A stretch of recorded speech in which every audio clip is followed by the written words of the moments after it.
Good afternoon and welcome everyone. My name is Allison Hinderleiter. I'm the Lloyd Lewis Curator for Modern Manuscripts and Archives here at the Newberry Library.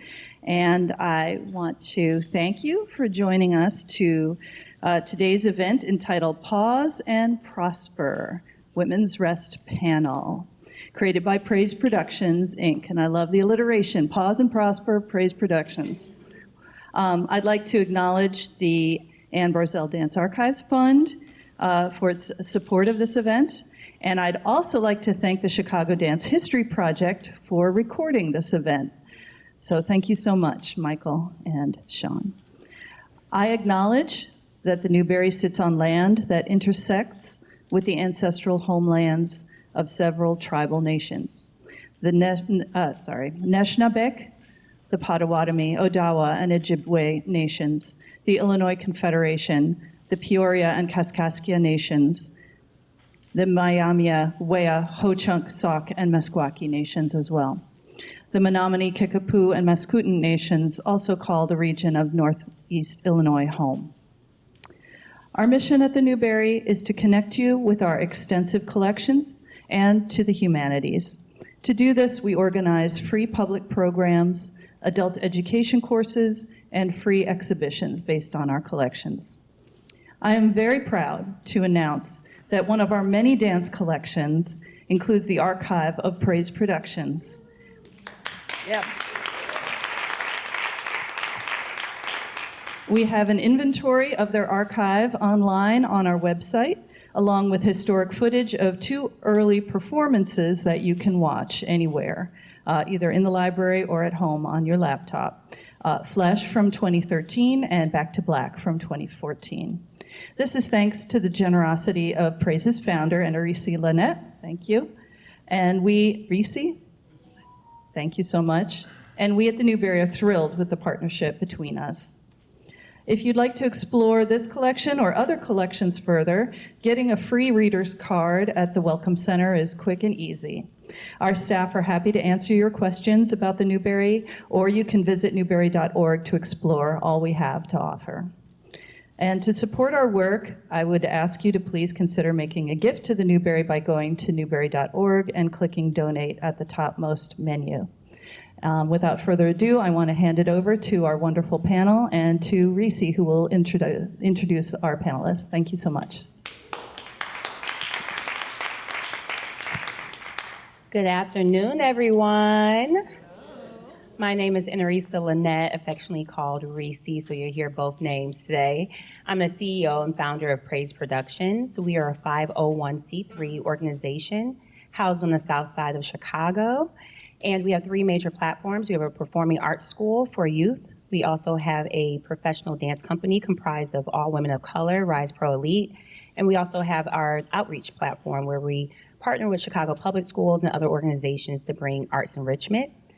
And in April, we are going to have our spring concert, which is entitled Complexions. And it's dealing with women resting, pausing, standing in our power, disassociating our worth with our work, and being able to be celebrated for other things besides just being strong and resilient, but also being celebrated for being empathetic, compassionate, loving, all those other things that we as women are made of. And so what myself and our director of development, Dominique Hamilton, came up with were these lead-up events where we can really engage the community like yourself, and we can tackle this issue, which I feel like all of us can really engage with and understand. And so on Monday of Martin Luther King, we had a youth summit where we brought together over 50 youth from around the city of Chicago and taught them about self-care, because we understand that we are galvanizing the next wave of leadership. But one thing that we don't often teach when it comes to leadership is self-care and how to take care of ourselves as well as we're pouring out. And so we wanted to start our youth understanding that. And today, our second lead-up event, which is Pause and Prosper, which is a women's rest panel where we have these amazing ladies who do these amazing things. And we just want to have a very comfortable conversation today. And we hope that you can engage, know that this is I know we're in a formal place, but informal. So at any point, feel free to get up to go to the restroom, which is a floor underneath us. Get up to get any food or drinks, and then also talk back with us. We want to have a very comfortable conversation. So I will pass the mic to these amazing women so they can introduce themselves, and then we're going to get this conversation started.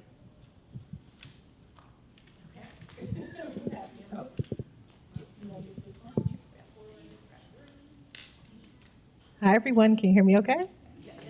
Great. It's great to be with you. I just want to thank Reese for making space. So proud of you, Reese.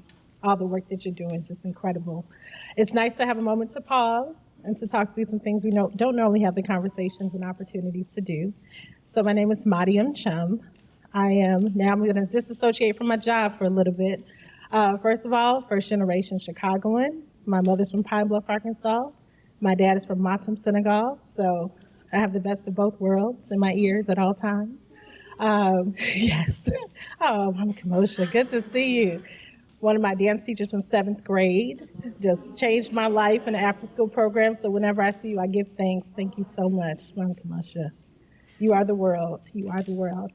So I'm a mom and a wife. I have 4 children that I'm raising in partnership with my husband here on the south side of Chicago, especially. Professionally, I've been in public programming for more than 20 years. Started on the dance floor, transitioned into behind the scenes where I love to be. So it's kind of different being on this side of the program today. For more than 5 years, I was a performing arts director at the Department of Cultural Affairs and Special Events, produced large and small scale programming, Millennium Park Cultural Center around the city. And now I've recently transitioned to the curator of public programs at the Obama Foundation. So really now moving to strategy and excited about what is to come once that facility opens. But today I'm really grateful to have the opportunity to just speak about how I associate with rest, and I have a journey with that. Thank you, Reese, for calling this to the front. But I'm really excited to be with you all today. Nice to be with you, and thank you.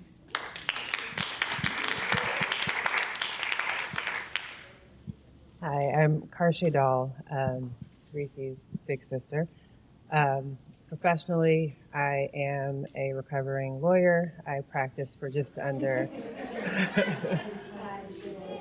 recovering lawyer.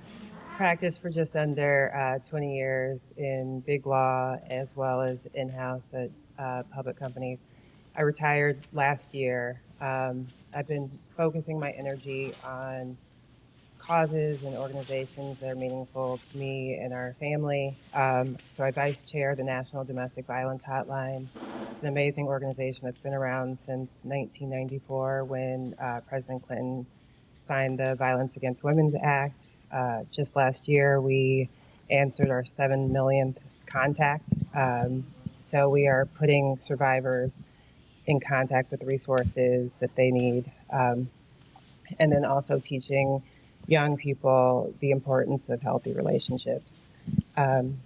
So that is very rewarding for obvious reasons. And I'm also on the Epilepsy Foundation board, which is another organization that's very dear to our heart. I'm a mother of 3 boys and a wife. Very happy to be here.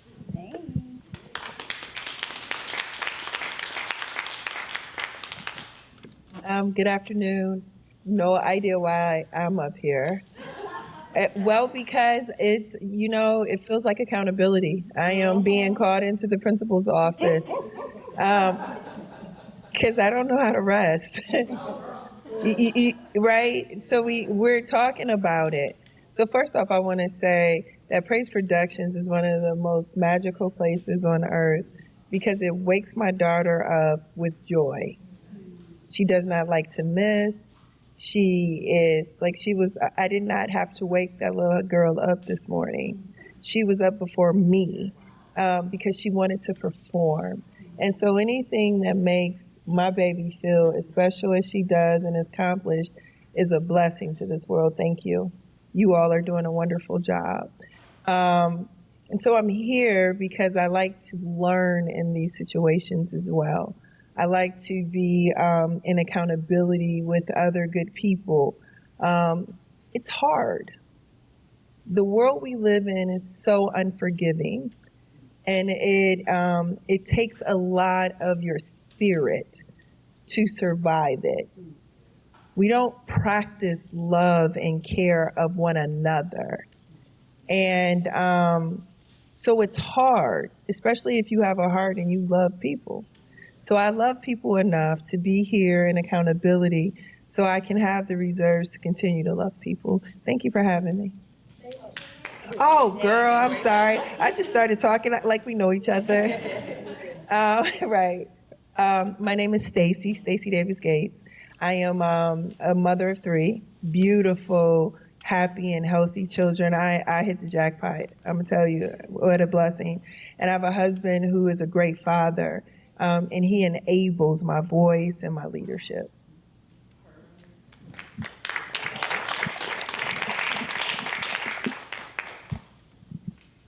Hello. If you're feeling good, can I hear you say yeah? Yeah. If you're feeling real good, can I hear you say oh yeah? Oh yeah. If you're feeling well rested or recommitted to rest, can I hear you say wepa? So as the Puerto Rican in the space, that's my contribution. Wepa is just a word that describes joy and happiness, so you can use that at your jobs. Tomorrow, no, don't go to work on a Sunday. Monday, right? We're not working on the weekends, the Lord's Day. But wepa, if you just feel happy, you find money on the floor, you find a new partner. I'm looking for a rich husband all the time. Wepa. If anyone knows anyone, please send them my way. You can just wepa, good food, wepa. My name is Pinky Ring. That is not the name that Jose and Esther Velez gave me, but it is the name that sticks. My father now calls me, well, he can't pronounce Pinky Ring for some reason. So he calls me Ringy Pinky. And so he will go to the corner store, the laundromat, the gas station. Mira, you know my daughter, Ringy Pinky?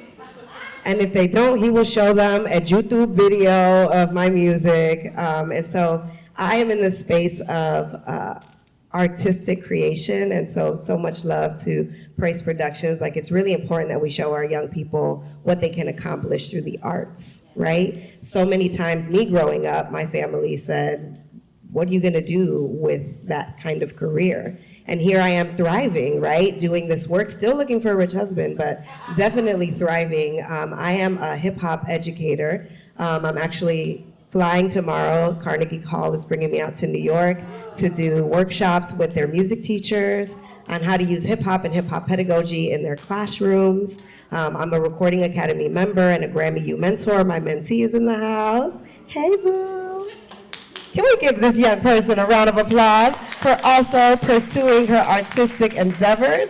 I gave her an assignment. She came with 2 songs, okay? It's really important that we uplift, especially our young people, right? And let them know that they are valued, they are seen, and that their creative input is absolutely valuable, especially in this time. And the last thing that I am is a U.S. Hip Hop Cultural Ambassador. So I travel overseas with the State Department to do hip hop diplomacy programming. And all of those things sound amazing, but high school me is very proud of me more than anything. As a Chicago Rican, a Humboldt Parkian, a Lane Tech graduate, UIC alum, I'm really proud that I was able to stick with my artistry and use that artistry to empower the next generation of creative artists and creative change makers in this beautiful country.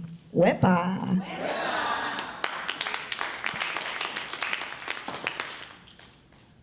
I knew I had to go last behind all these great women. Good afternoon, everyone. My name is LaToya Cole. I am a licensed clinical professional counselor. I've been a licensed counselor for about 7 years now. Owner of Growth Behavioral Health Practice. I also work full-time as a clinical supervisor over the Wellness Center at Malcolm X College. So that's my full-time gig, but I also own my own practice as well. Some other great things about me, Bachelor of Arts in Psychology from Roosevelt University here in Chicago, Master of Arts in Clinical Mental Health Counseling from Concordia University, Chicago. So just an advocate and just lover of the city of Chicago. I'm from the south suburbs, Matson to be exact. Thank you so much to my dear friend Reese for having this event. I'm so blessed and honored to be here, and I'm excited to answer any questions and just be involved in the space.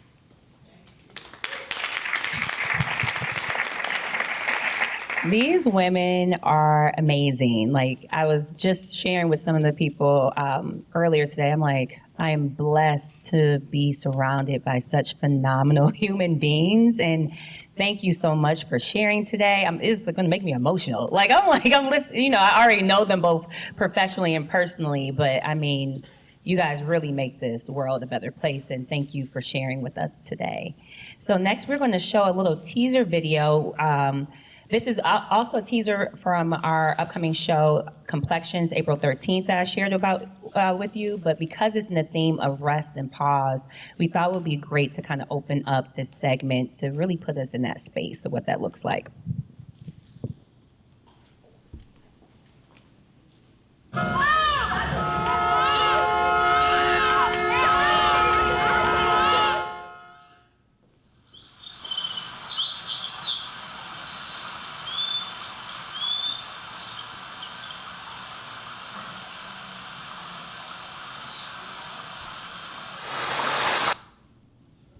You guys see it? Did it hit something? Can we just one word or one sentence from the panel, also from the audience, just shout out something that brought to mind. Transformation. Go ahead, what did you say? Calming. Calming. Release. Release. What else? Self-care. Self-care. I love that. Persistence, Persistence. rest, Rest. Peace. balance, Balance. meditation, Beauty. Beauty.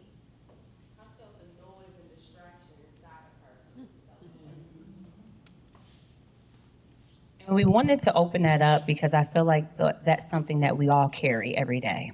That noise can be from the outside world, outside climate, political climate that we're in, for our work, our families, sometimes the stress of our job, and having to find that inner peace in order for us to properly navigate our lives, and coming back to that. Because I think so many times as people, and especially women, we get caught up in all the noise and we lose ourselves, especially as we're pouring into our families, into our professions, into our communities. And how do we find that flow? How do we find that balance? And how do we find that peace? And really seeing and sitting with that's a intrinsic thing. It's not something that we can get externally, even though the distractions come from the external. Our peace comes from our inner selves. And so we're going to dive into some of that. I'm going to start with a couple questions that we had for our panelists, and at any point, any panelist can answer. So we're not, don't feel like you have to answer everything. And then after that, we're going to pass the mic to you guys so you can also ask your questions as well. So I'm going to just start off. Anyone can answer. How do you recognize when it's time to pause and realign with your goals and values? And I think this is really important because we all have different professions. Sometimes our professions don't always align with some of the values that we have, our goals. So how do you know when it's time to take that pause and realign?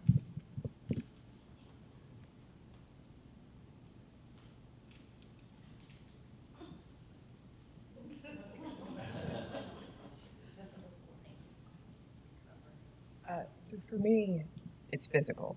So I know for me, it's physical.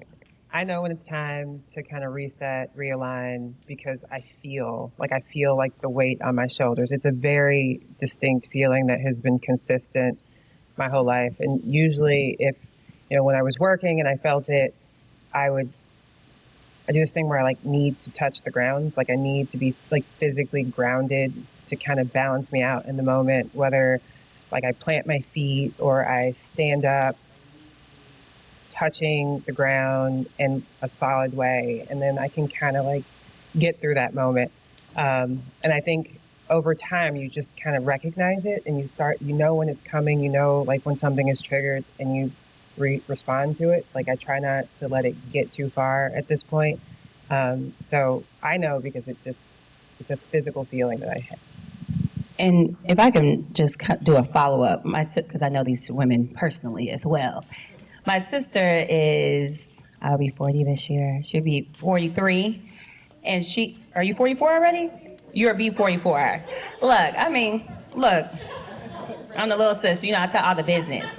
So, and she's retired now from law. So I wanted to also, when we're talking about that realignment, how did you know when to push that stop button? Because I'm gonna brag about my sister a little bit. She has a law degree from University of Chicago, one of the top law schools in the nation.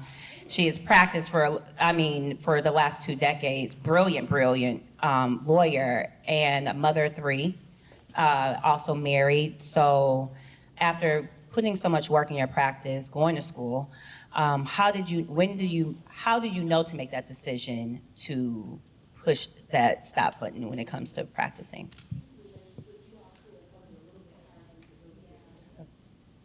So for me, it was very specific. So my entire life, I knew exactly what I wanted to do. I knew where I wanted to go to school. I knew my trajectory, and I worked hard to get there, sacrificed along the way. I met my husband in law school. I married a person who got me. So when we canceled vacations, it was like, okay, go do you. He knew what I wanted. I knew what he wanted, and we just grinded until we got there. And I felt like it brought me joy. I enjoyed what I was doing. I was fulfilled with it. And then I had kids, and I was like, okay, I like them, but I don't.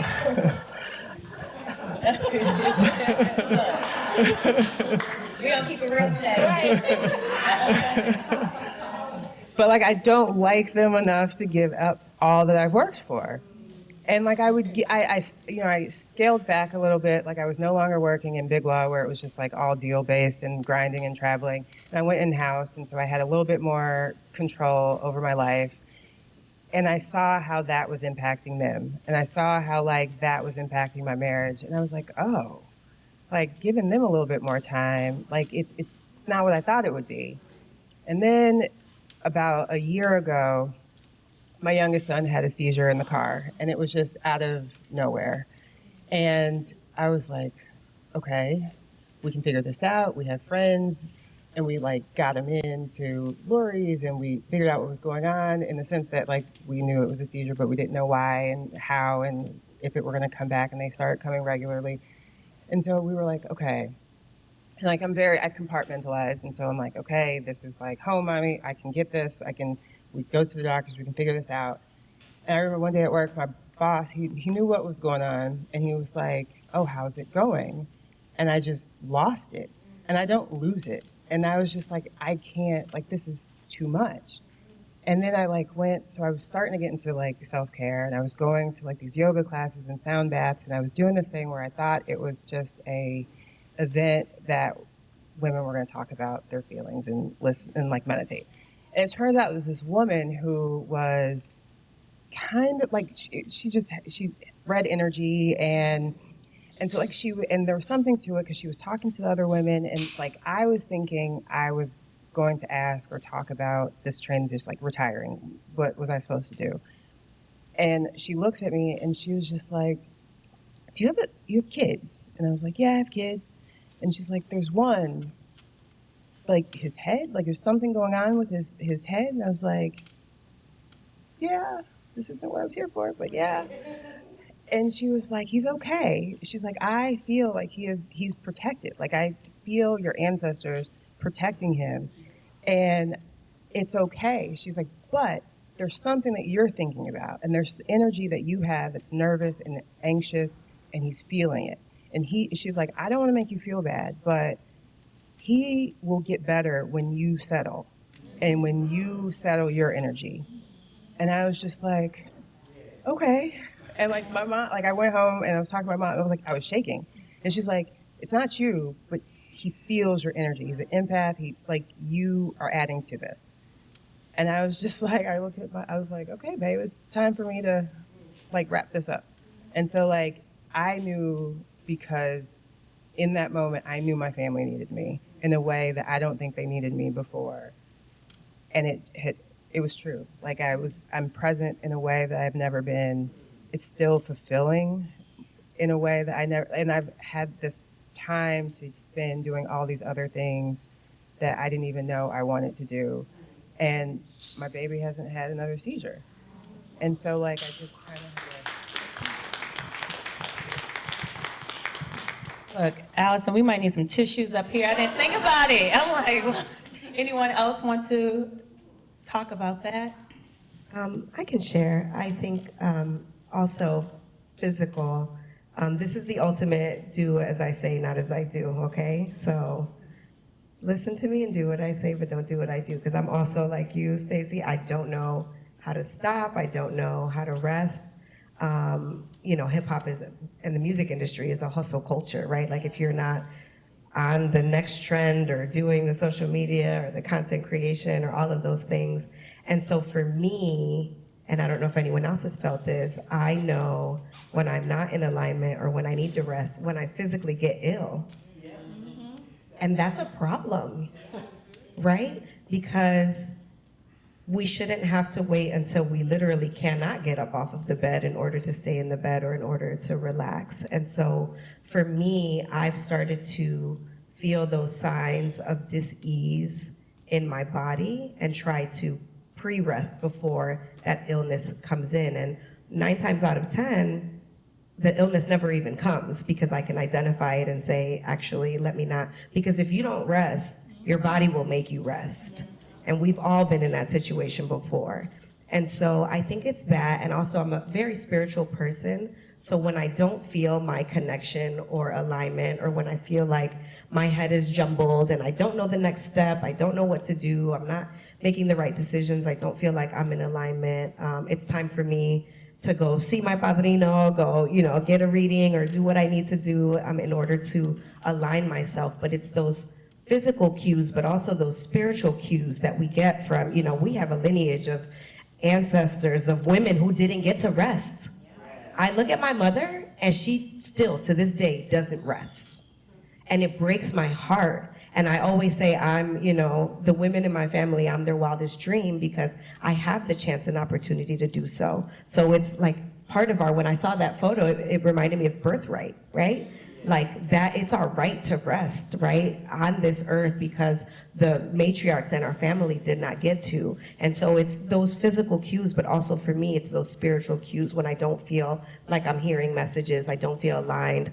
My yeses are yeses just to pay a bill instead of an enthusiastic yes because I really want to do this thing. And so for me, rest is really aligned with just trust. And we talked about trust, and I'll talk about that a little bit more later because I have some notes and I was writing down some things that were coming down to me, okay? But, let's not, I think it's really important that we don't let it get to that point where you just have to, because it's not really a joyful rest then.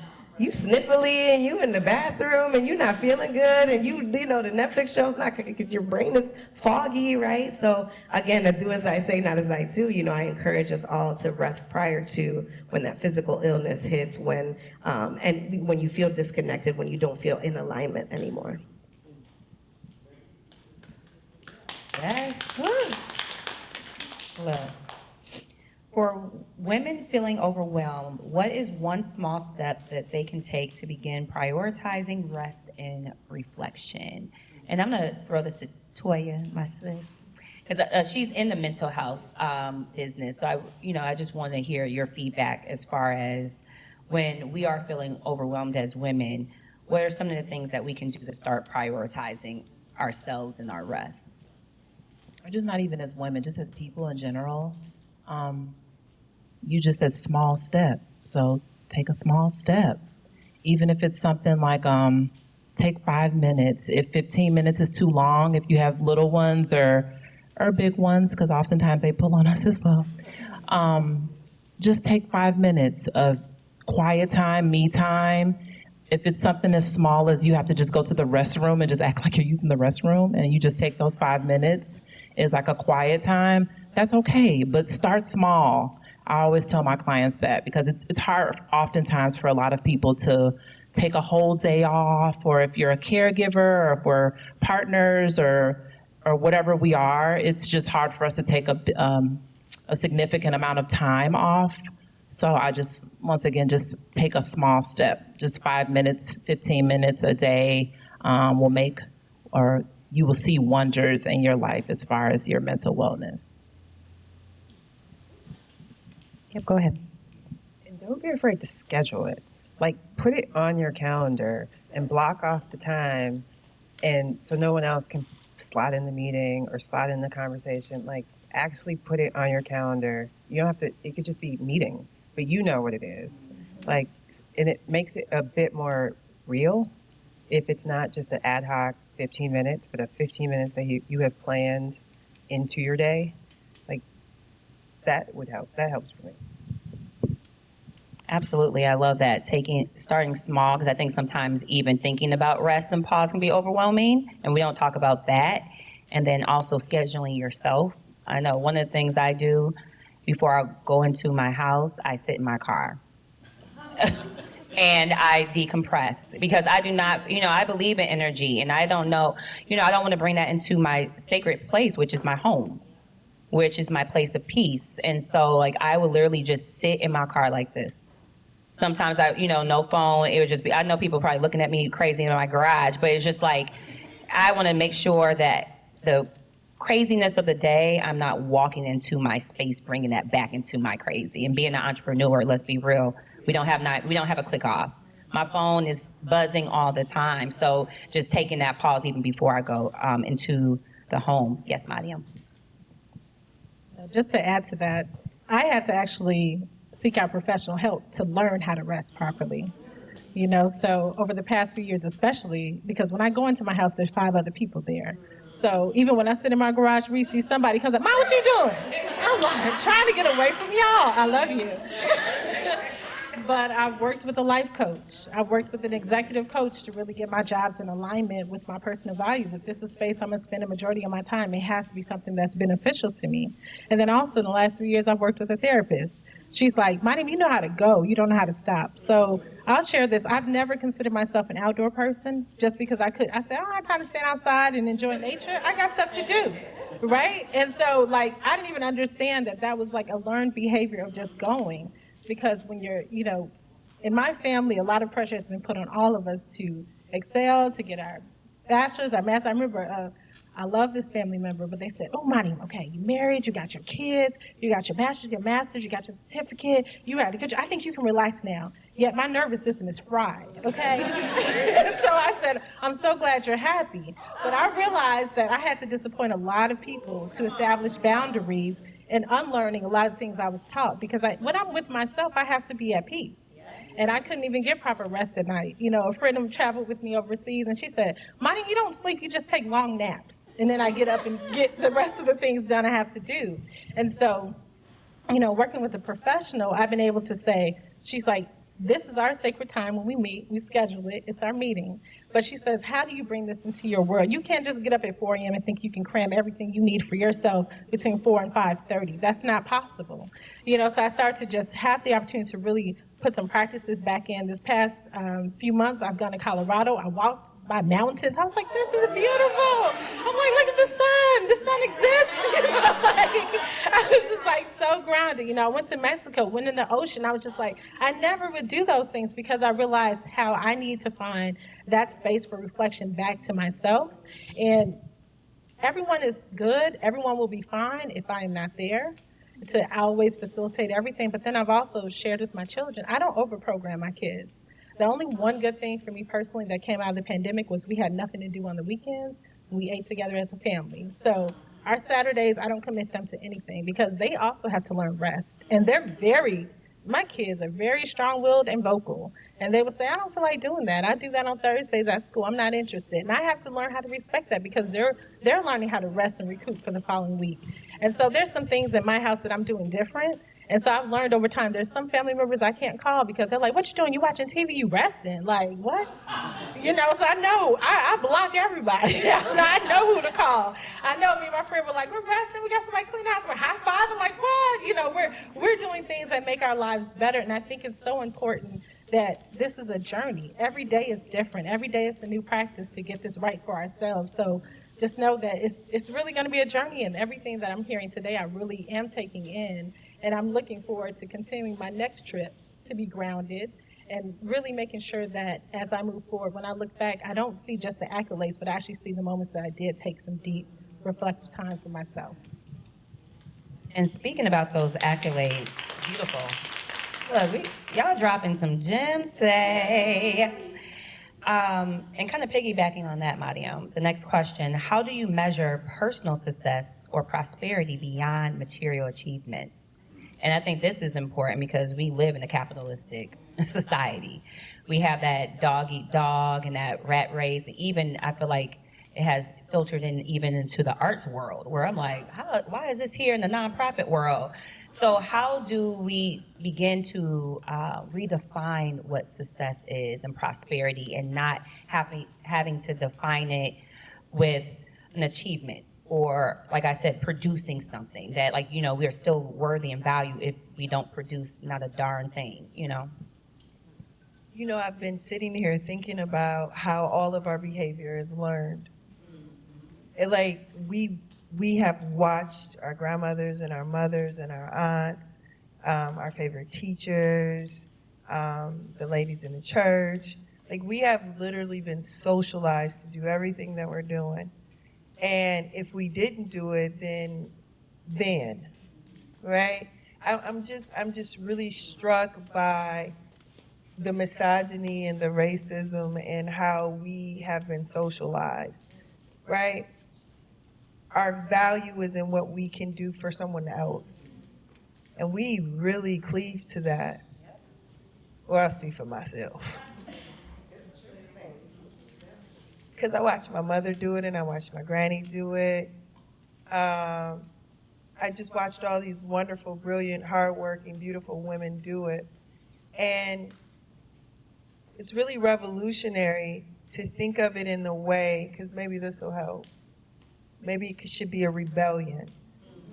Is that we rebel against the fact that our value is only in the value we give someone else.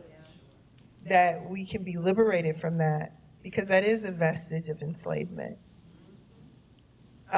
So perhaps we can rebel against those chains. And I also think that we don't give ourselves permission either, because we don't value our own selves. Because what teaches us that? Who teaches us that? Where does that come from? Because when you are applauded, it's because you did something. It's because you've achieved something. It's because you've produced something. So it is in your labor only that you have value. That's so mean.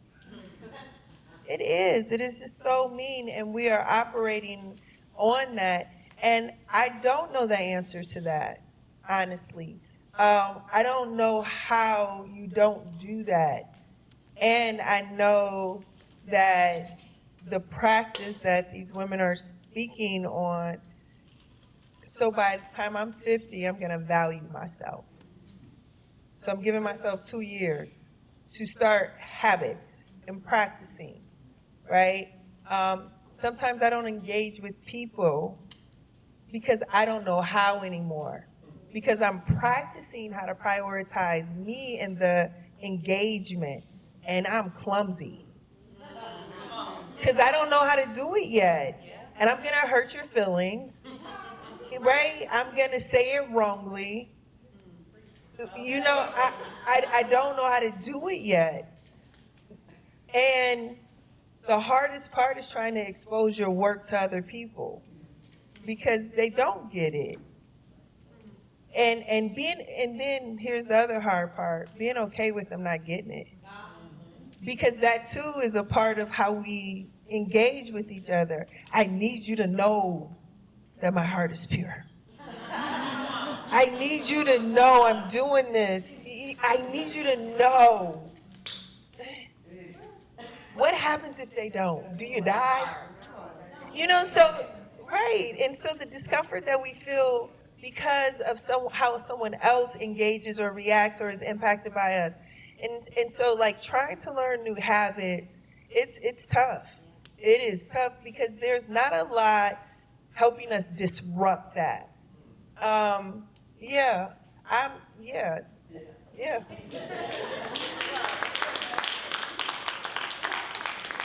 Anyone else like to speak to that? Look.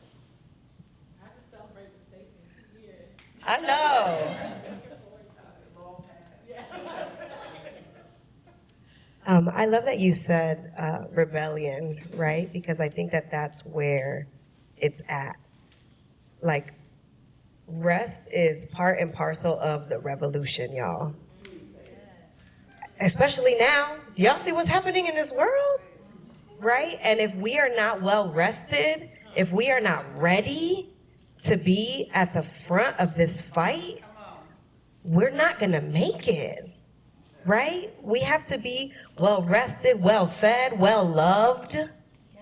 All of those things. And so that, I think that, you know, when we think of what are the measurements for success, we have to start creating those ourselves. What are our own metrics for what success looks like for us? Instead of allowing capitalism and white supremacy to decide what that looks like for us. When we come to the table together and say, this is what it looks like for me, and that is enough, more than enough, I am enough, right? That's when we really start to change things, when we start to get and lead and be at the helm of these organizations and these nonprofits and these practices. And when we start teaching that to the next generation, I love that you said, me and my family are doing that together now, right? Because my mother didn't teach me that, my grandmother didn't teach me that, her grandmother didn't teach her that.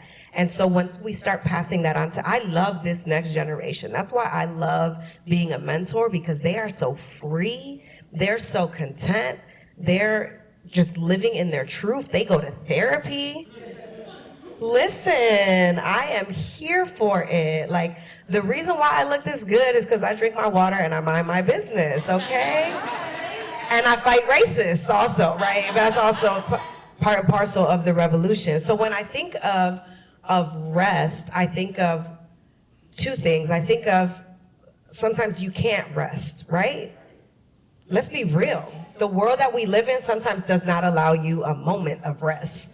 Not now. Again, look at what's happening. Just turn on the news and you see exactly what's happening, right? So I think that we have to sort of also, in those metrics, reconfigure what rest looks like for us.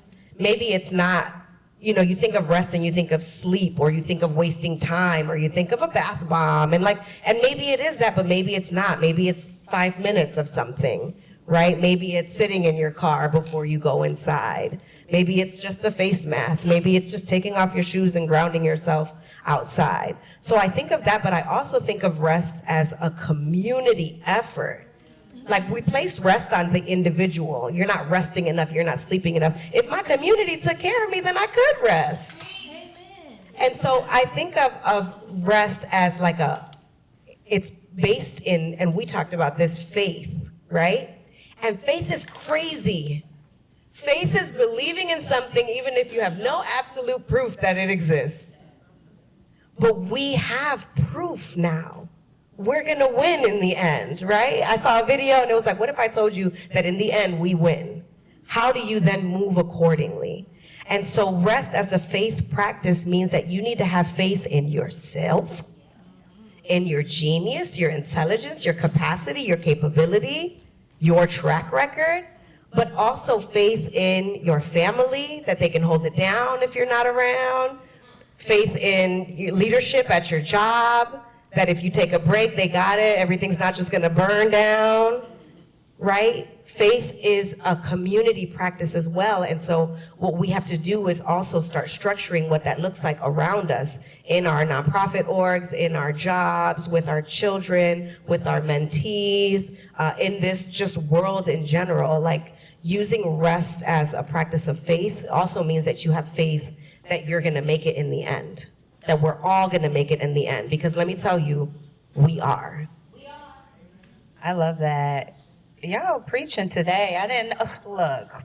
Yes, women. And I think, speaking to what you're saying, Pinky, there's levels to this thing called rest.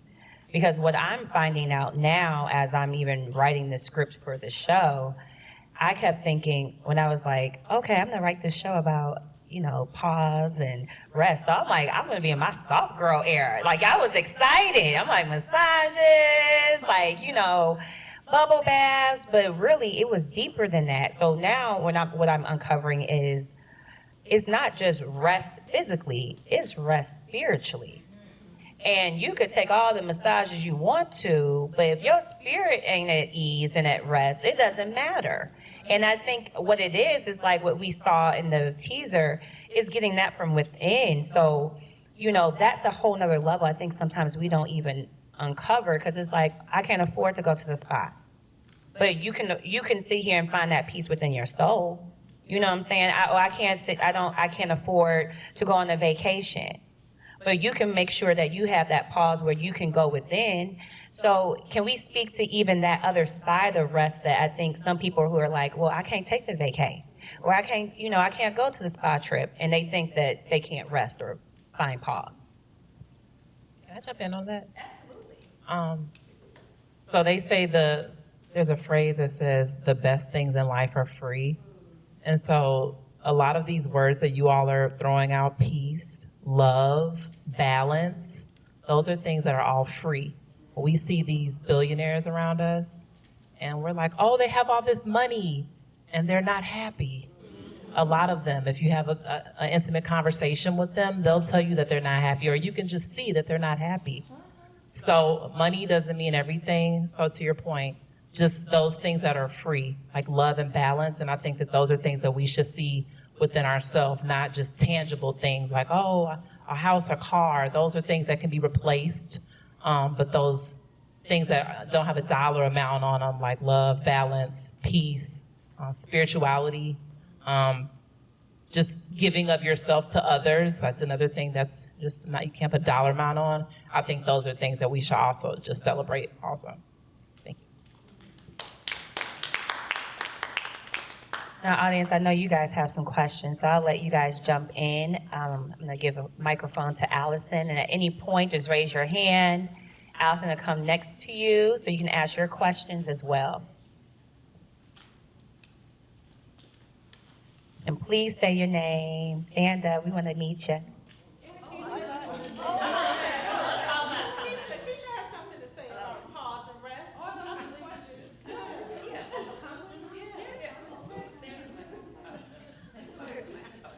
Okay, hello everyone, I'm Dominique, and everyone calls me Dom. Super excited to be a part of this. This is so amazing, so thank you all for doing this. It's filling me up. My question is, how do you set boundaries to protect your time and energy without guilt?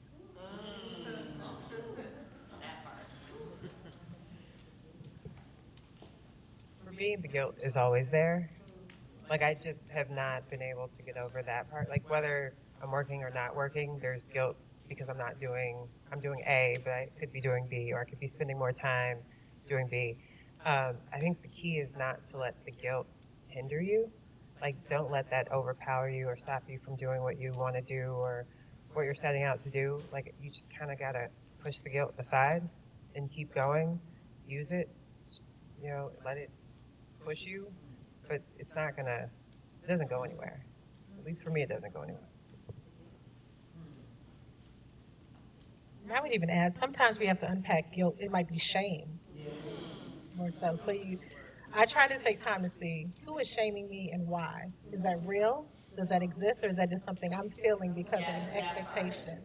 With my therapist, we unpacked a lot of this because those are the tools that we need, especially now, moving forward as a parent. Dom, you have 2 amazing children. There's a lot of demands, and you are the best gift to everyone around you. And so protecting yourself is the best thing that you can do. And letting people, I'm in my 40s, people have had this version of me for 40 plus years, and so now they're meeting a new version of me. And sometimes that's uncomfortable for people, but that's not my problem. And I'm so okay with that at this point in life. And so it's just practicing that so they get used to it and you get used to it. And so people will continue to respect your boundaries as times go on, but you just stand firm with that. Anyone else have a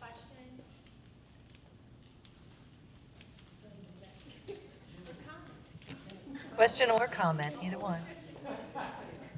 Hello, I'm Sam. Thank you all so much for this conversation.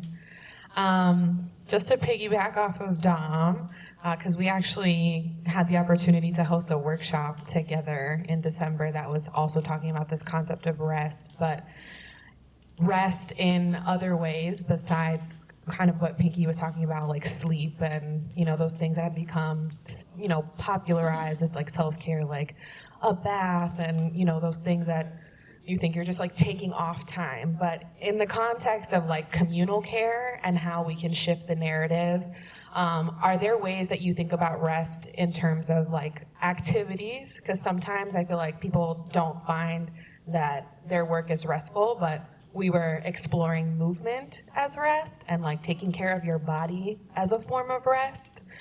So I'm just curious if anybody has any thoughts on how to like shift the narratives for our communities and thinking about like rest as ways that we practice together, ways that we move together, ways that we maybe not produce something together, but do something together.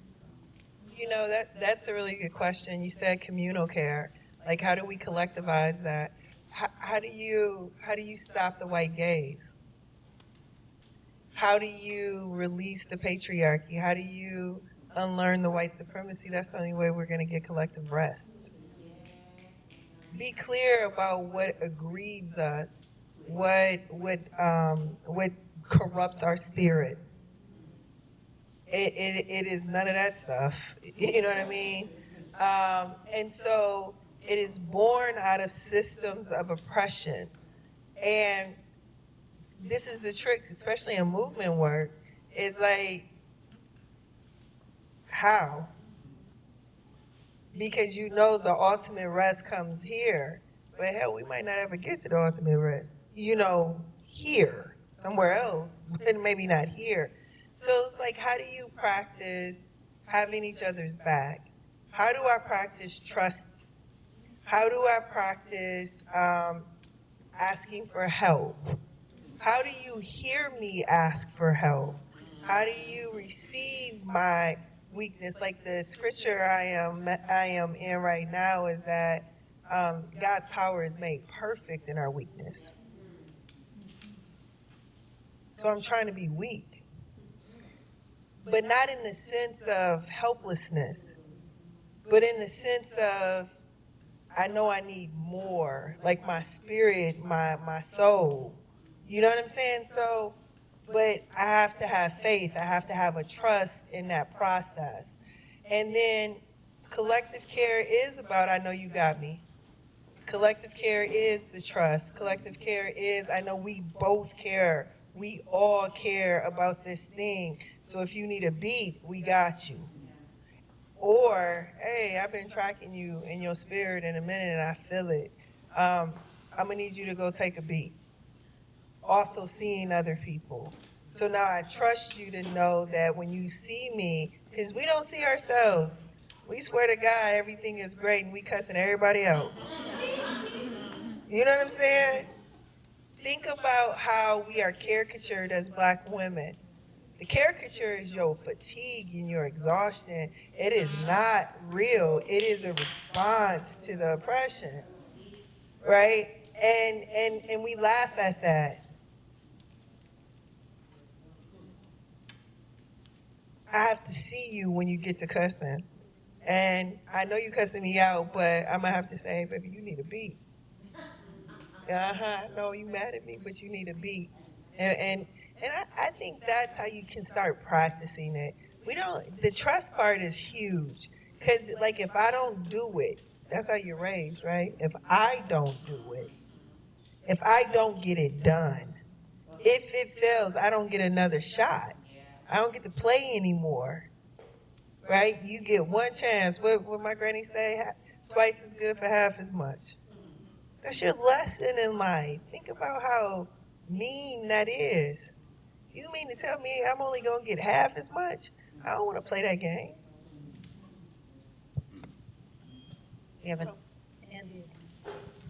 Hi, everybody. My name is Andy Flaherty. I'm his partner.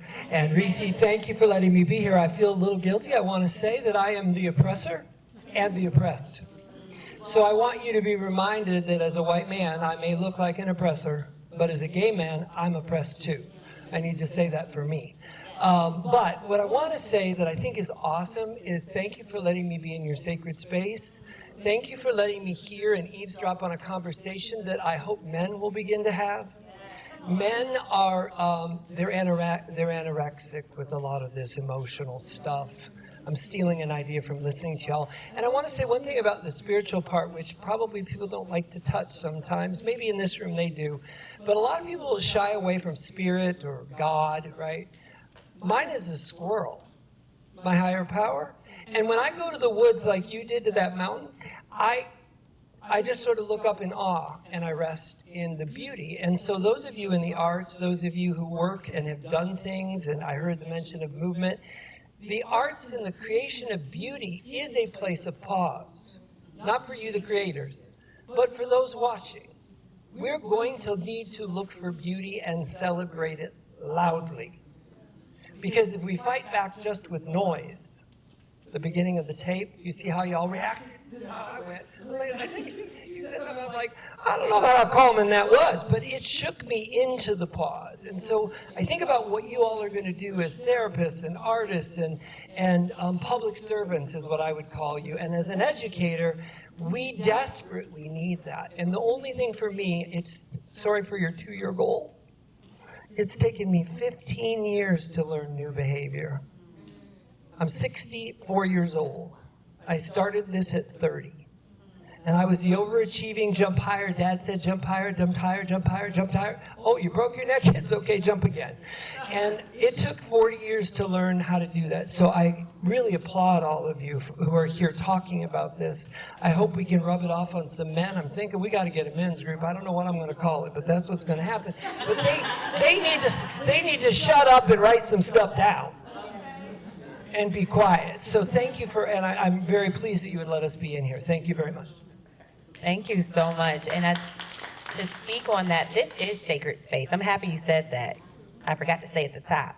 This is sacred space for us. And I think it's imperative for us to create these spaces for one another where we can share, be vulnerable, be transparent. You know, we don't have to code switch. You know, and we can just keep it real. And I feel like that's important because so many times we just can't be real. And to your point, Stacey, like we're holding all of that in. So at some point, how does it go out? You know, like going off, going, you know, rage, and you know what we're called then, you know, so I think it's important, not just this event, but like even if you create these spaces within with your girlfriends, or like you said, having the men come and hear these things, you know, I think that is so important, and I hope that this is sparking something in all of you to create your own sacred spaces as well. We have a comment? Yes. Question? Do I have to send that? No. Okay. Yes, Mama, come on, shall we? Thank you all so much for being here and for sharing and being so transparent. I feel like I could just be up there with you. I'm like, yes, yes. Because at the end of last year, and probably not at the end of last year, but the middle, I decided I was going to divest from some things because I started to feel physically what you all talked about, like stress. And I say that because I transitioned into corporate after being an entrepreneur. I was in wellness, so I have the privilege of making my schedule, and I did my yoga and dance and all the things. And so I had an experience like heart palpitations, and that being due to stress, or extreme exhaustion, and that being due to stress, and other things.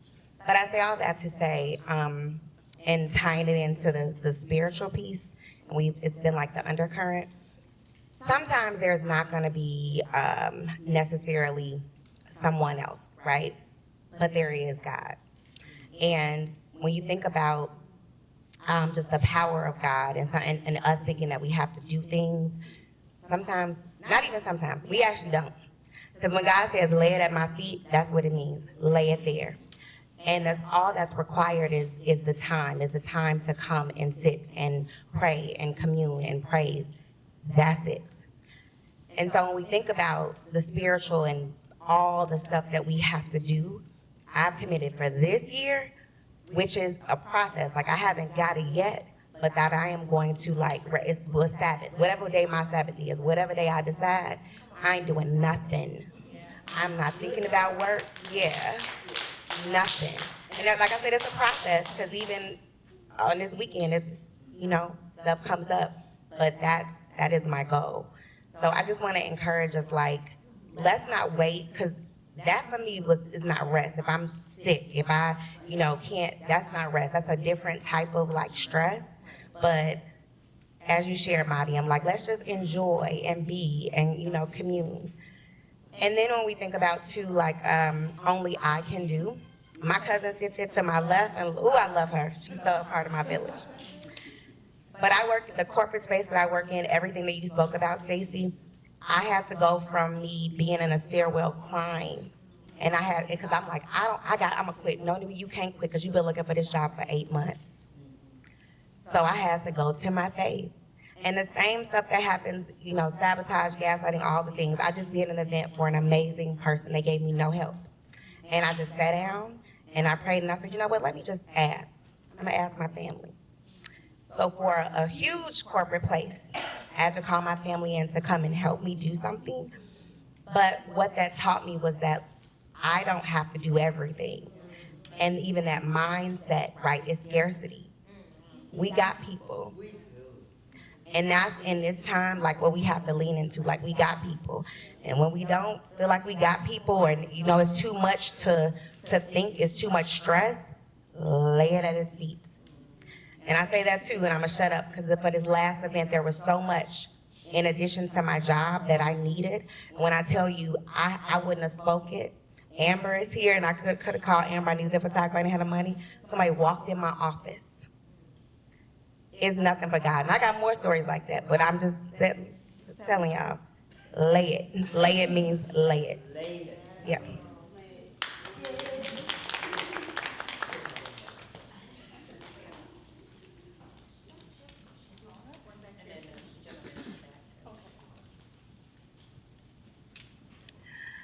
My name is Chanel, and I was brought here because my good friend Christine asked me. And this is my first winter that seasonal affective disorder has not kicked my butt. And I'm sorry, is this better? So I made a plan this year specifically that I was not going to get beat by depression this year. And I made a plan. I said, you're going outside and you're going to have fun, because I rebelled as a youth against corporate America for all the reasons that you just said. I decided that I was going to be an artist and I was going to live in that artistry, and I knew that it meant being poor, and I didn't care.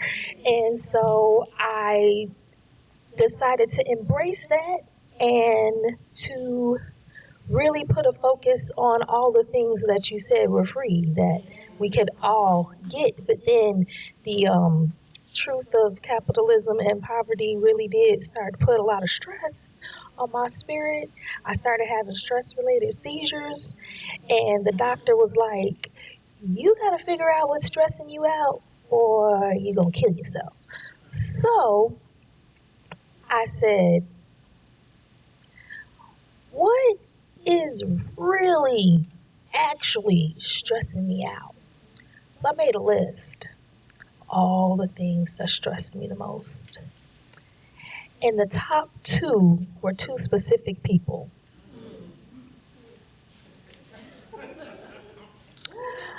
My mother and a lover.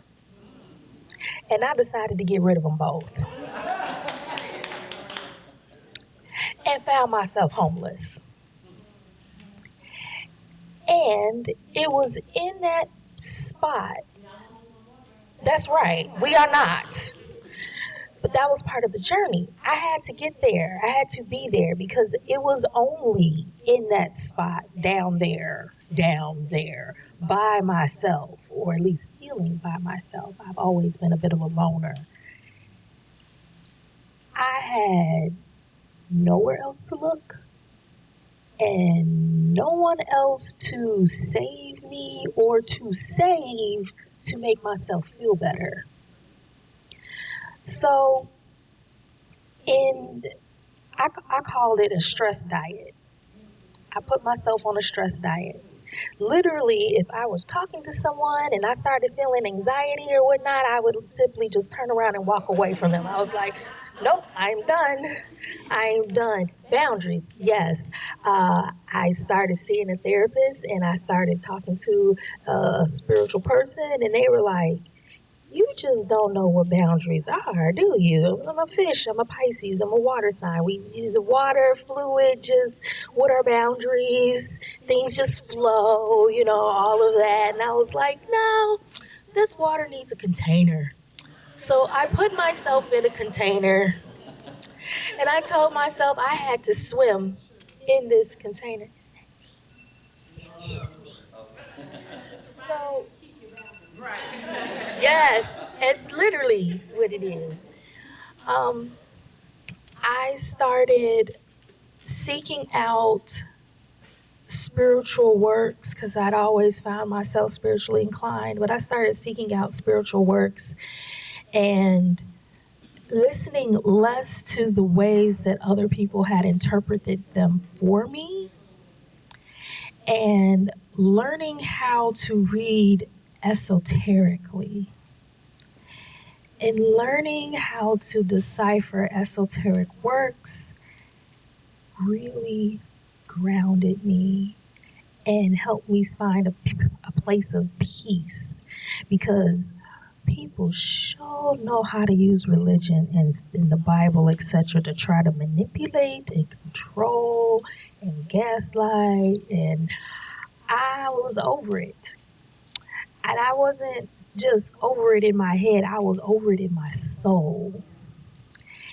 And I started to sleep because I was good for not sleeping and not eating and then getting up and dancing for hours and hours and helping people do all kinds of events and whatnot. And I realized that I liked myself, but I totally did not know how to love myself and did not know the difference. People would say, why don't you love yourself? And I'm like, I do love myself.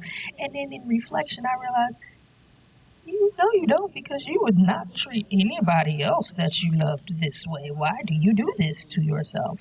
So it took a lot of hardship. And I mean, I love my mother. I didn't want to be like, mama, but it had to happen. And I've been happier now than I've been since early childhood. And amazingly, I found a friend. Yay! Because I didn't have friends before. Yeah. I didn't know how to be a part of a group. I didn't everyone knows this person. There's a group, and then there's that one person standing over there, kind of in the corner, not quite on the wall, but just kind of over there, away from everyone else. They look happy, they smiling. If you talk to them, they're going to talk back to you. They're going to engage, but then they're going to let you walk away. Yeah, that was me. Mm. And so I started doing the uncomfortable thing, which was making myself go into the crowd and be okay feeling ignored and isolated in the group, and finding the person or the people that I actually liked, not just that everyone else seemed like they liked, so that I could feel like I was liked too. Yeah. So I really want to thank you guys for everything that you have shared, because I didn't realize not just how much abuse I was taking, but how much abuse I was purposefully putting myself in front of in the name of feeling strong. Yeah. And I don't have to be that strong. Not at all. You have a community of all of us. So know that, and we appreciate you so much. Thank you so much for sharing, and thank you for being vulnerable and real. And know that, look, you got sisters all around you. All around you. And thank you for choosing yourself, sis. Thank you for choosing yourself. Hello. My name's Eddie. I'm here with my sisters. I'd like to address the gentleman, my brother. He said something that was really powerful to me. He said that he's an oppressor and oppressed. All right. And then I thought, well, me too. I'm a man. I'm an oppressor. I'm a black man. I'm oppressed. But then I looked up at the panel and went like, they just oppressed.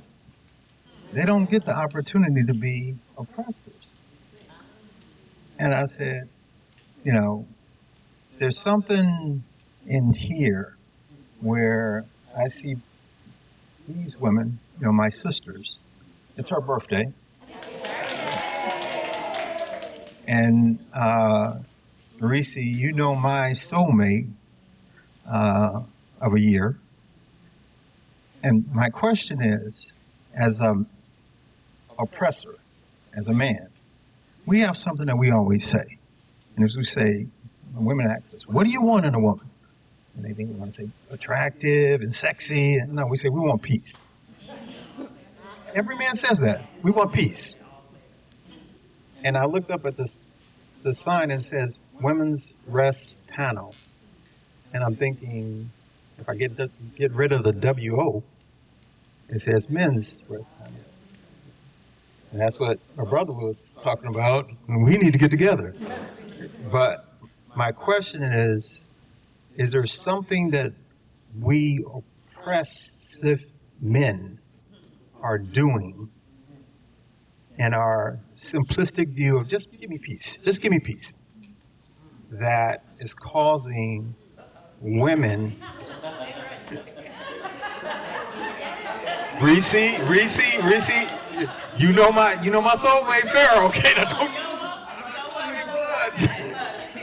all right, but is there something that we're doing that's and the right word is not trigger, but is perpetuating the lack of rest in women, the lack of rest.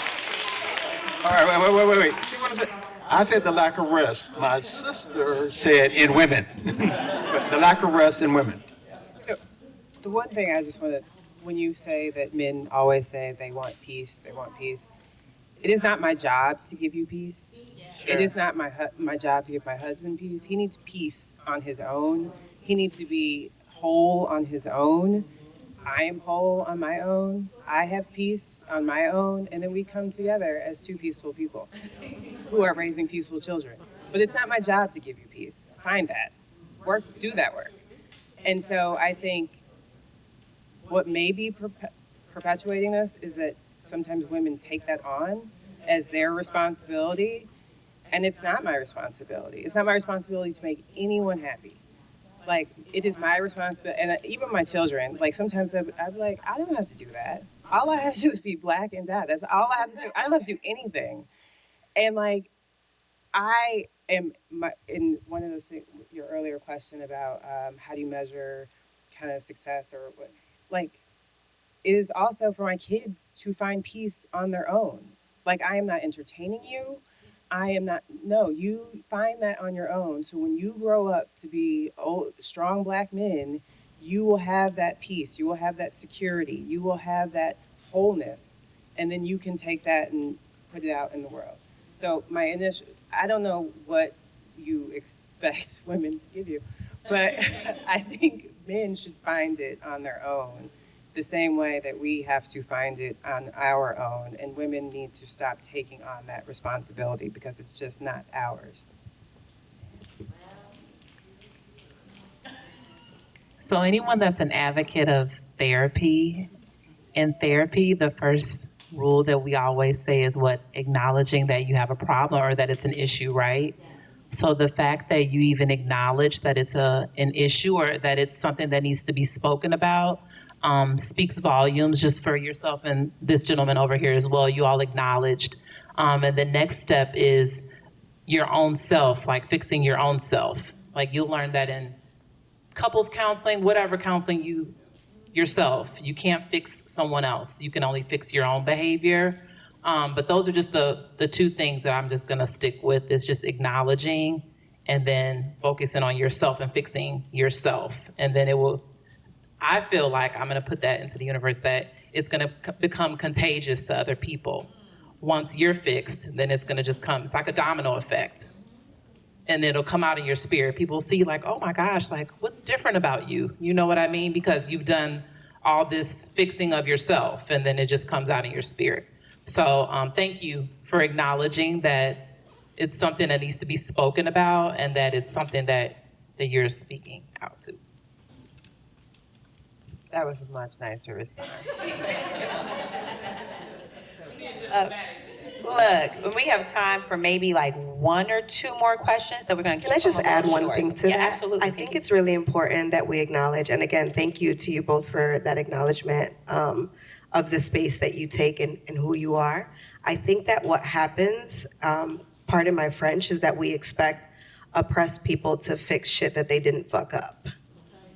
So we're constantly looking to women, Black women specifically, let's be real, to fix shit that they didn't. When I think of the pandemic, I think of how artists, really came through and saved us all. And then first thing that gets rid of funding is for the arts, right? And when I think of just even thinking of, things like music or movement classes, who's leading that class? Are we giving them space to be restful or are we just extracting from them?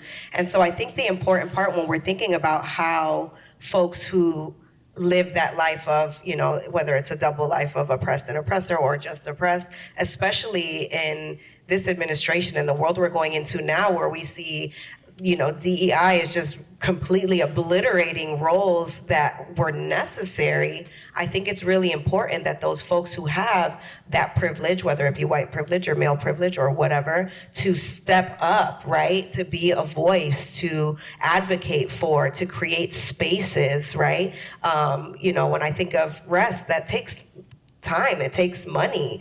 Are we creating fellowships? Are we giving grants to artist performers so that they can create spaces of rest for other people? Is it an equitable exchange? And that's the problem, is I think that in a lot of these, spaces where we're talking about holistic wellness and things like that, it's not equitable for the practitioner as well. So how do we create spaces where we're advocating and we're being true allies, right, in this revolution that is already upon us? We need fierce advocates, fierce allies, and we need people that are on our side, that are putting our names into rooms that wouldn't be in usually, that are putting us up for promotions, that are saying, this person is great for this job. Like, we need those people who are in those rooms to be able to uplift the names of those who are not there in order to actually be able to do this work sustainably for the next 4 years. Yes, and I'm gonna have one more question, and then Michael, and then bring it back to the panelists. Hi, my name is, stand up, okay.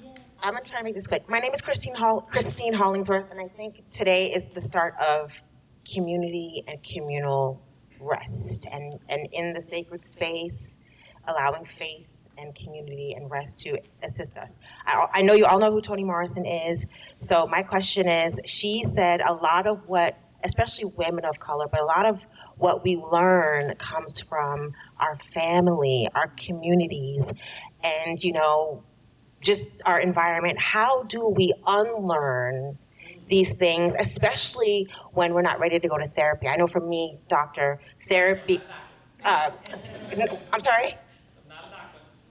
Therapist, my bad. I know for me, therapy really changed my life in terms of how to undo things and how to respond to negativity in my life. But how do we as a community unlearn what we've been taught in terms of rest is wrong?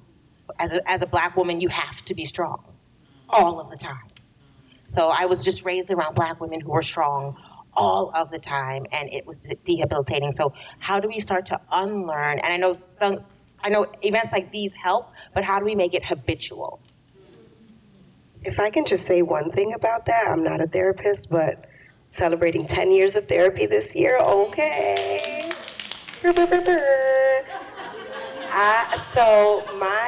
I learned something new this year, and that's hard because I'm a genius, okay?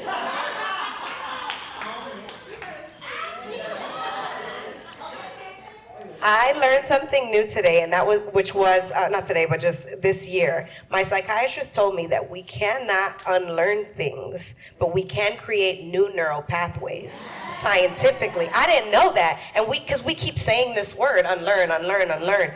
Something's gonna happen that's gonna trigger that thing, and that's how you know that you can't unlearn it because it's so embedded. But you can create new neural pathways by doing things differently, so that becomes easier, and then your brain decides, actually, I'm gonna go this way instead. Maybe you know more about this than me, but that was just so interesting to me because I kept hearing unlearn, unlearn, unlearn, and it's not that we can't, right? Because that is just so embedded within us. That helps us to not feel bad when we start to repeat the same things. It's impossible to unlearn, but you can create new neural pathways, and I think what you said is the first step is recreating habits, doing this, creating this other path in your brain, this other way that allows you to, now that becomes your default. Am I okay. Listen, I'm gonna go back to school and become a therapist, okay? My partner's a therapist babe. Well, he's not rich though, so we're still working on a rich husband. So if you know someone, yeah.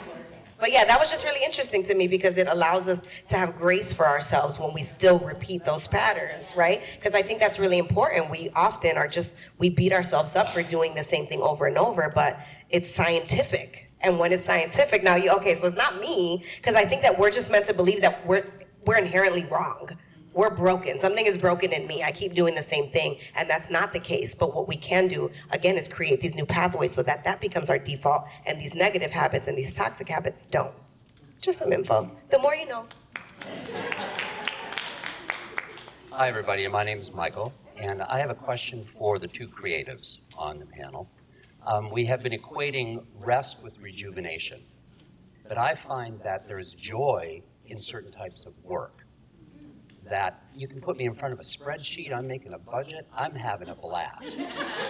And so others, that would be, for my partner, that would be punishment, right? But for me, that's joy. And so in your lives, when it's involved in creating dance, it's creating music, but it's also the administrative side, how do you carve out those moments of living into joyous work? Ooh. Okay. I guess, that's my sister, so we gonna keep it real. So I don't think it's a pretty answer for this. As an artist, I understand that my passion both feeds me and bleeds me. And unfortunately, I don't always get to pick when that happens. Like sometimes when I'm working, like this is feeding me. I can go home and start having to do some stuff and it will bleed me. Okay, and I'm an empath, so then sometimes I'm taking on like my kids, my dance, I call them my kids. But like if my dance kids are coming in heavy or my dancers, I'm weighted. I feel it, and I'm like, that's why I was saying I have to sit in my car because I can come from a rehearsal, and if one of them were in the bad space, I'm carrying that sometimes.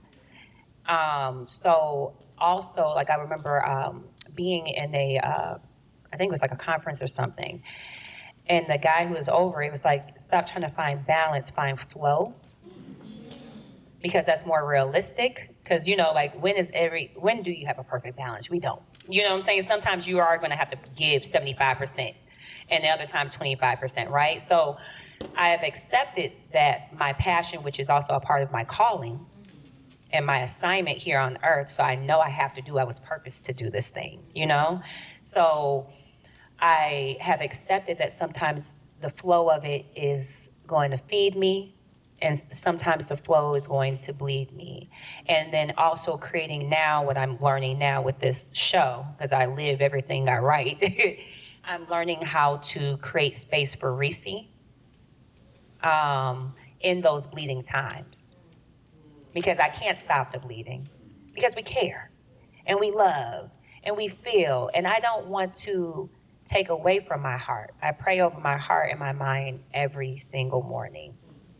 That I have wisdom so I could properly lead, and that I can keep this expansive heart, because if you're in the people business and entrepreneurship, honey, it can make your heart harden. So I pray over those two things, and I make sure I create space for myself where either that is, like, okay, this phone is going on Do Not Disturb. I love that function on iPhone where I will put it on Do Not Disturb and just say, you're not answering it today. And also advocating for myself. The stuff I teach my kids to do, now I'm actually practicing where I say, that my new phrase is, I reached my capacity today, guys. And that's it. I ain't going into detail. I'm not going to tell you I have reached my capacity today. And so, and that's a full statement. And I put my phone on Do Not Disturb. So learning those things too, because I think sometimes people think our artist life is always great, but it isn't. It has the ups and downs like any career, and even though it's associated with my passion, I think if anything, it hurts more when it hurts. But just finding those times to really advocate for myself wherever that may be and however that may be. Beautifully said. I think what I would add to that is just remembering your why. I think is really important, especially as a creative, but anyone on this earth. I think that it's a tough question for me to answer, because I think that what has happened in the past few years for me personally and professionally is everybody wants me to come do something at their school, their organization, and amidst all of that, I've forgotten myself. I forgot Pinky Ring, the girl at Lane Tech High School who learned she knew how to rap better than all the boys, and was just on a mission to prove that I could do this better than they could do it. And so when I say High School Pinky is really proud of me, she's also really calling for me and yearning for me to create new art, and I haven't been able to, because it's the hustle and bustle of I'm self-employed, I gotta do my taxes. First of all, taxes are a sham. Okay, that's another panel. But Lord have mercy. But all of the sort of administrative stuff that you were talking about, that is currently bleeding me. And so what I committed to myself for this year was that I'm going to release new music, but I'm going to release new music with community. There are so many dope Chicago hip hop artists that are good friends of mine that are always waiting for me, like, Piggy, just spit a 16. Piggy, when are you going to drop a new song? And so for me, what I realized is that as an artist, especially as an independent artist, solo artist, I was working in a silo. It was just me. And I'm wearing all these hats. I'm my manager, I'm my stylist. I am, booking the shows. I'm handling the contracts, negotiating. Because first of all, let's pay artists what they are worth and what they say they're worth from the beginning. That's the only way that we're able to teach our young people that this is an equitable way and form of living. But realizing that doing it by myself, I can't remember the saying, and I'm sure y'all know, if you want to go somewhere, what's the saying? If you want to go far, go together. If you want to go fast, go alone. I want to go far. I want to go far. And so what I realized was that, I've been working by myself, but I've also created and cultivated a community. And so the music that I'm going to work on this year is going to be with my mentees. I have mentees all over the city. So I'm going to also use that platform to champion young up and coming artists. It's going to be with my community of artists. And ultimately, I think the most important part about being an artist and finding and remembering that joy is just living in the radical authenticity of who you are. And that's for anyone. You step in a room and you know exactly who I am. You know what I stand for. You know that I'm a, business. Yeah, this is my business outfit because this is the job, right? This is my professional outfit. This is what I can wear, right? I stand in my truth and my authenticity. And I think that's the most important thing because that's what High School Pinky would have wanted for me. She's so surprised and like, what do you mean we get to travel overseas with the State Department and go with the U.S. Embassy and do hip hop work, right? And so I think that just remembering constantly your why and remembering who you are and why, that's for anyone, creative or not. What's your why and how do you reconnect with that? And when you feel disconnected to that, how do you find ways and methods to reconnect with it? And a lot of that is through creating. That's one of the most beautiful things we have in this earth is the ability to take. People say that we take something, make it out, take nothing, make it something. No, we take everything and we make it everything. All of the oppression, all of the bull, all of the money problems, all of the people that don't believe in you, and we make that into everything. And so I think the creative side is when you're really attuned, right? And you're really connected with source. And so my commitment to myself, and you all are gonna hold me accountable, is to release new music this year and use community in that. Love it. I can't wait, Pinky. Wait, PPI gonna host you a album release party. Period. Look, have some dancers. Period. Okay. I'm here for it. Thank you. I'm right on it. I'm on my 15. So final statements, because we could really talk on and on and on, but we're gonna get some plates back there and get our salmon. Look, it was delicious. It was. Thank you. So as we wrap up in our final remarks, first of all, I just want to say thank you to these wonderful panelists. I see you. I'm looking at all y'all. I appreciate you. And I absolutely love you guys. And thank you so much. And a part of that love, as Pinky was saying, I'm going to hold you accountable. So the part of this, the last final remark, when you start this, also, can you share with the people how they can follow you? So like your social handles or your websites. If you use the QR code that's up here for the program, all their bios are also in there as well. But if you can just say your name again, how they can follow you. And then the last thing I want you to do in about 2 minutes, so everyone has about 2 minutes to respond. Accountability. So moving forward, what is a promise you're going to make to yourself to ensure that you're giving yourself grace, pause, peace, and or rest? Anyone would like to start? Grace, pause, peace, and or rest. So you don't have to hit all of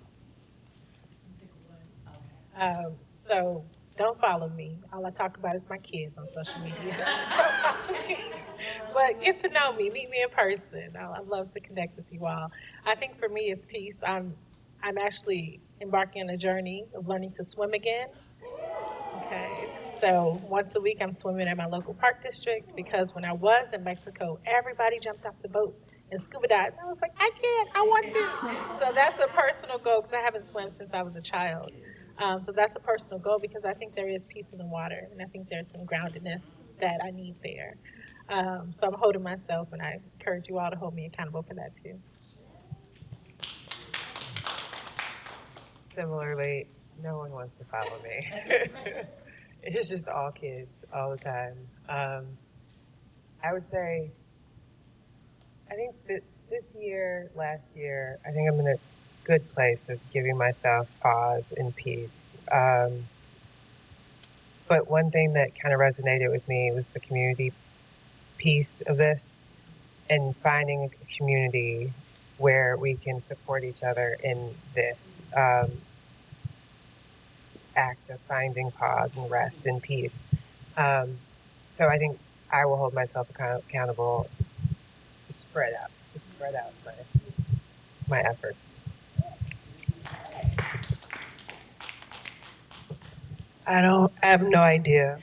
I don't. No, I'm kidding. No, she shouldn't. I get in trouble with that girl. No, seriously, I said this already. Like I am. I'm going to find my value and I'm going to be okay with doing it in a clumsy way. I'm going to be okay with having to say to people, my bad, I don't mean to hurt your feelings. I'm trying to figure this out. I'm not going to prioritize the discomfort of telling people what you need or want. Like, that's uncomfortable. So we don't do it. But then we suffer through the discomfort of not doing it and that impact. So I'm going to choose to be uncomfortable on the front end, to see what it feels like, to just prioritize yourself on the front end. How does that change your relationships? How does that change your relationship with yourself? And so practicing discomfort differently.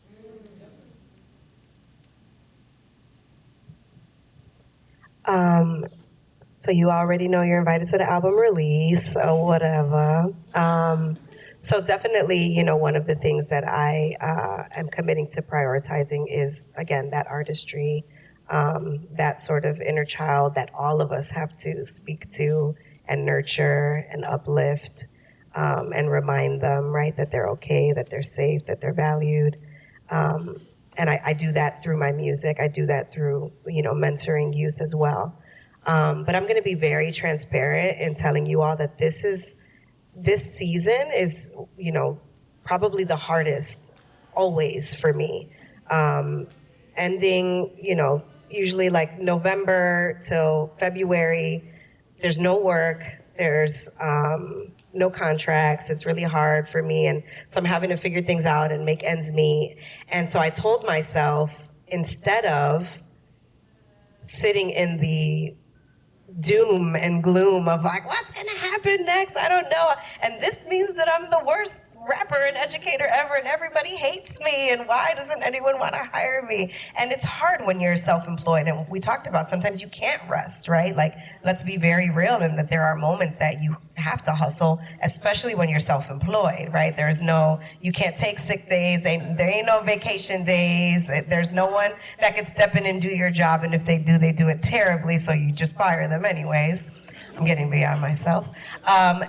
So what I told myself this year, and I've been strengthening, you know, through my own spiritual practice, and the guidance of my own ancestors, is strengthening that faith that we talked about, right? And again, it's always been, I would tell my therapist, what do you mean faith? I don't have proof. And she's like, yeah, you do. These last 5 years, you've been in the same place, and every time something else happens, someone comes through with a contract. So I'm going to recommit to myself to this, you know, doing what I say, and making sure that as I'm giving knowledge, I'm internalizing it and receiving it myself, and sitting in the faith of my own genius and creativity and intelligence, and heart and passion for this work, and allowing myself to make that space a creative space instead of a space of panic, because I have proof. I have proof that I can surmount these things. I have proof that I can make it. And even though saying this in the middle of this storm is really powerful for me. So thank you for creating the container for that, because I have to always remember that I'm taken care of, right? And that we win in the end, always. You all can follow my business page at Growth Behavioral Health. That's on Instagram. Growth Behavioral Health. That's on Instagram. If you email me, you can email me at growthbehavioralhealth@gmail.com. I am accepting a few new clients, heavy on a few. But what I want to commit to myself is showing grace, with not adhering to the timeline of America. You know, we have these timelines in America. And like, shout out to my sister and my mom, they know I'll get anxious about, I'm not doing this in a specific amount of time because society says that you should have done it by now. But I'm just gonna show myself more grace in 2025, that I can move at my own time frame and set my own footprint and be okay with that. Man, and I didn't say where they could follow me, because you can follow me at Pinky Ring, and that's PINQY. The Q stands for Queen. So Pinky period ring on Instagram, pinkyring.com, Pinky Ring on TikTok, now that it's back. My Cash App is $ Pinky Ring with a Q. Release party. Let's go. Wepa.com. You'll find me. You know, I'm here for it. You know, I need about a cold million, you know what I'm saying? For the people, you know? And like I said, scan the QR code, the program QR code. All their information is also within the program, so you can follow these beautiful women. A couple closing remarks. Did you guys enjoy it this evening? It was amazing. And keeping in the spirit of pause and rest, we have a couple upcoming events, Praize Productions. We'll be hosting Complexions First, which will be April 13th. I need to see every one of you in the house. When I say this theatrical production is about to be thebomb.com, we have dance, spoken word, visual arts. We have a live band, music, and it's gonna be an immersive experience. When you leave out of there, you're gonna feel like you came from a therapy session, okay? And we're using all the art, so please be in the house. Visit our website. Tickets will go on sale the next week, and invite a friend. And also the event that's coming up is Epic Women's Color Conference.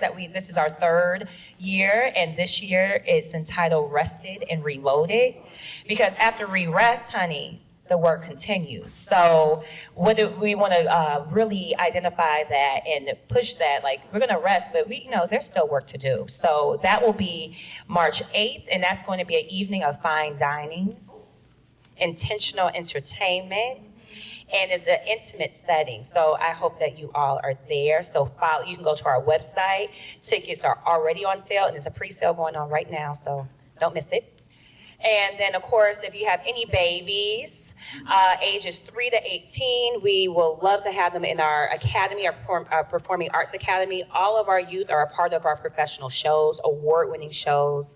When they come out of our program, most of them have resumes better than adults. So they have danced at Millennium Park, Harris Theater. They have had their own film. So we really push our pre-professional artists. So we'd love to have any of your young people a part of our program. You can follow that as well. And of course, our social media handles, if you want to just follow our organization as we continue to have programs like this and continue the work, you can go to our social media. I think it's the next slide. Right there. There you go. We're on Facebook, Twitter. We are on Instagram, and we have a YouTube channel. So please follow us, stay connected. We have this type of program 365, so we're year round, and I would love for you guys to be a part of our PPI family. A couple thank yous. Thank you again to the Newberry Library. And Allison, thank you for this setup. Love you. Thank you for, we just asked her, I think a month ago, and she was so generous with opening this facility and getting catering for us. So thank you. You were such a blessing. Thank you for the Chicago Black Dance Legacy Project, which introduced us to the Newberry Library. Thank you to Michael and the Chicago Dance History Projects. They are filming this entire event so we can keep this in our archives and share it. So if you have friends and family who could not make it today, we're going to also have this where you can look at the digital download. Thank you to each one of these fabulous panelists. I mean, they just answered. I'm still amazed of the phenomenal people that I call friends and family. And thank you for just saying yes. And just being a part of this and making this such a wonderful event. Another special thank you to my Director of Development, Ms. Dominique Atwood Hamilton. She's married now. And her organization, Dance Connect Worldwide. Make sure you follow Dance Connect Worldwide on Instagram and Facebook. She's amazing with administration, getting this all together, keeping me on track. I love you, sis. Samantha Brown, thank you for helping us out. And her organization, say your organization out loud. Cypher Productions. Follow them on Instagram as well. Look, we're collaborative. We promote. We're going to help each other out, okay? This is a group effort, okay? And thank you to Amber Green with AMG Media for making sure we get this photography. And of course, thank you to each and every one of you, the audience. Now, we held them accountable with a charge, but you also are going to have to do your homework. I want you to have an accountability phrase or charge for yourself of how you're going to make sure you give yourself grace, rest, pause, and peace, because you are deserving of that. You are worthy of that. And period. Let's go. Come on, marketing. And tag us. Look, this is a group effort. So thank you for sharing this afternoon with us. And remember to pause in order to prosper. Thank you. God bless, and have an enjoyable evening.